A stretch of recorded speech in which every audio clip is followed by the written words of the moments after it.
नमस्कार मंडळी, मेजवानीमध्ये तुम्हा सगळ्यांचं पुन्हा एकदा अगदी मनापासून स्वागत। तर आज संकष्ट चतुर्थी निमित्त आपण नैवेद्यासाठी आंब्याचा शिरा कसा बनवायचा ते बघणार आहोत। तर सगळ्यात आधी इथे मी 3 ते 4 चमचे तूप घेतलेलं आहे।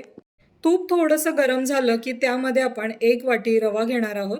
रवा इथे मी जाड घेतलेला आहे, तुम्ही बारीक घेतलात तरी सुद्धा चालू शकतं, पण शक्यतो जाड रवाच वापरायचा, म्हणजे छान असा आपला शिरा जो आहे तो सुटसुटीत मोकळा होतो। तर रवा भाजताना अगदी मंद गॅस ठेवायचा आहे। छान असा मंद गॅसवरती खरपूस होईपर्यंत किंवा छान ब्राऊन रंग येईपर्यंत रवा भाजून घ्यायचा आहे।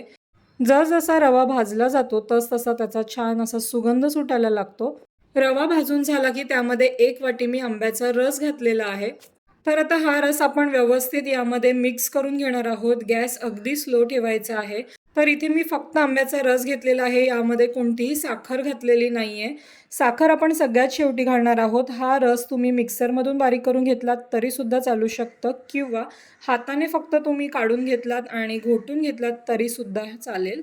तुम्ही बघू शकतात मस्त आंब्याचा रस व्यवस्थित मिक्स झालेला आहे। वरतून मी आता काजू बदामचे तुकडे घालणार आहे, त्यानंतर थोडेसे मनुके घालते। तर ड्रायफ्रूट जे आहे ते तुम्ही आधी तुपामध्ये तळून घेतले तरी सुद्धा चालेल, किंवा वरतून घातले तरी सुद्धा चालतं। तर सर्व मिक्स करून झाल्यानंतर इथे मी थोडीशी अर्धा चमचा वेलची पूड घालते आहे। त्यानंतर इथे मी 2 वाट्या गरम दूध घालते आहे। इथे मी ऑलरेडी दूध गरम करून घेतलं होतं। तर 1 वाटी रव्यासाठी आपण इथे 2 वाट्या दूध घालणार आहोत। तर हे सगळं व्यवस्थित मिक्स करून घ्यायचं आहे। मिक्स करून झाल्यानंतर यावरती झाकण ठेवायचं आणि 2 ते 3 मिनिटं वाफ काढून घ्यायची। मध्ये एकदा आपण हलवून घेणार आहोत।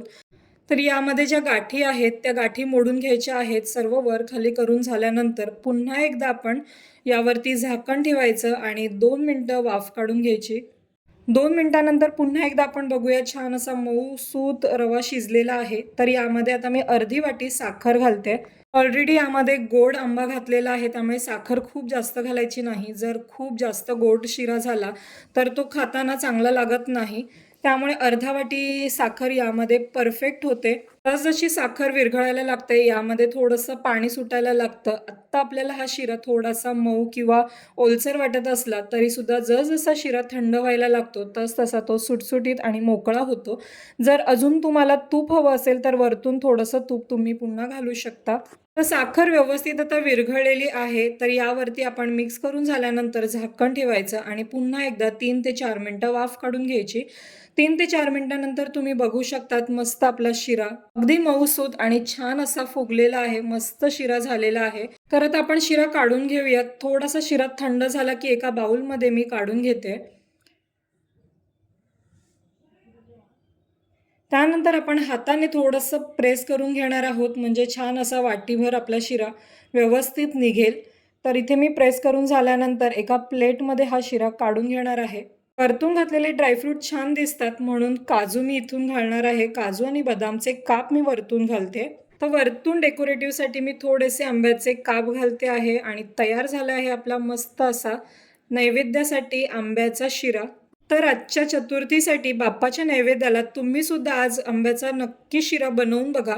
कसा होतोय ते मला नक्की कमेंटमध्ये कळवा, आणि जर व्हिडिओ आवडला असेल तर प्लीज व्हिडिओला लाईक, शेअर, सबस्क्राईब नक्की करा।